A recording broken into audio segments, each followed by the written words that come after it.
We cannot just eat people. The way I see it, we can do whatever we want. Is there something you want to tell me? Nope. Look into my eyes. Cooperate. And you just might survive. How are you doing, Eddie? You look terrible. Oh, I have a parasite. Venom. Finally getting around to reviewing Venom, the current Marvel movie, the kind of humorous superhero monster mad scientist movie. Yeah, I figured it would be good, but I mean it was better than I thought it would be. It was one of those movies like Ant-Man and now Ant-Man and the Wasp, where I'll see it one of these days, but I didn't see Ant-Man on the big screen, and it looks like I'll be watching it on the second one on the small screen. But anyway, this one here is pretty different, and it has a lot of humor. Tom Hardy, he does a real good job playing a very down on his luck journalist, investigative journalist, and it kind of has to do with the consequences of him, trying to do the right thing and investigate the mad scientist who's the bad guy.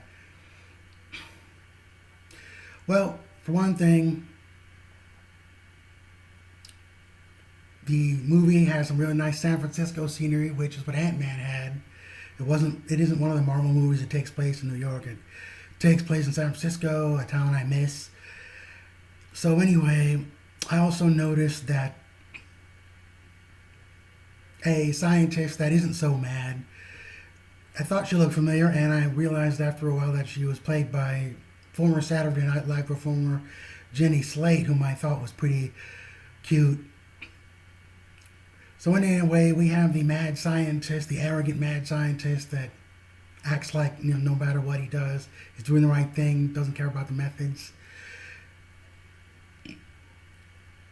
And you'll just have to look, as usual, for Stan Lee in a really nice, one of my favorite cameo walk-ons of his, because I thought it was kind of significant.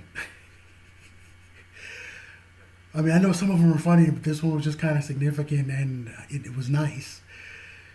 So, of course, we have all kinds of, great special effects, and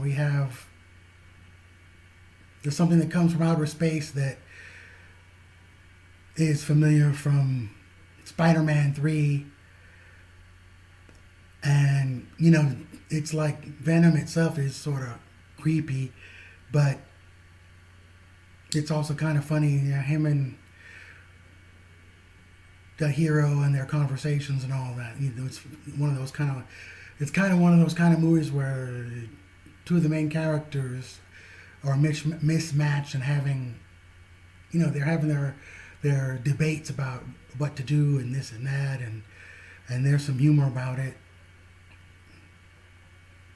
So of course we also have an ex-girlfriend, so you'll have to see whether or not they will get back together, and chances are there's going to be a Venom Strikes Back in a couple of years.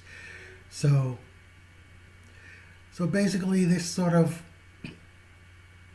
kind of touches on the whole kind of like on Dexter, they have the dark passenger, and in cartoons, when somebody has a crisis of conscience, as adults would call it, they see themselves as the angel and then as a devil, and the devil tells them to do the wanton thing, and the angel tells them not to. And sometimes the devil pokes the angel with a pitchfork to shut him up, and this and that. Well, this is kind of, in a way, a variation of that. It's sort of like, the main character has his dark passenger, as Dexter calls it. Dexter, if you've seen the Showtime cop vigilante serial killer series, Dexter. So what else can I say? We've got of course the usual production values,